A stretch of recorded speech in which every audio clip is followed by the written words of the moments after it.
Saturday I managed to acquire 7 adult Medaka Ricefish. These are the platinum variety. All 6 are white in color, but the 7th has some orange in its coloration pattern. And having just used this 29-gallon breeder tank to experiment with CO2 injection, I had freed it up. The water parameters were pristine, and so I can quarantine this fish in this tank, although I'm pretty secure in my belief that these fish have no disease or pathogens, as they came from a breeder who sold them at my local fish club.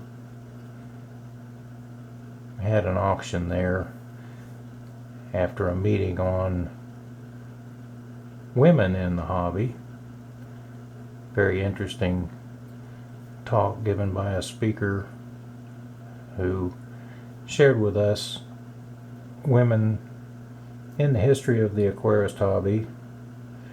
In fact, a woman is credited with coming up with the name aquarium.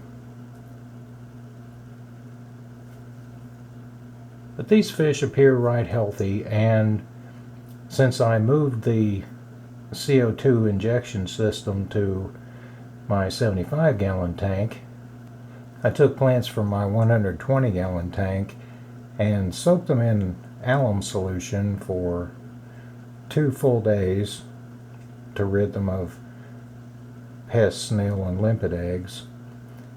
I don't want to infest this tank with those pests. The main plant that I added is Nagus, or guppy grass.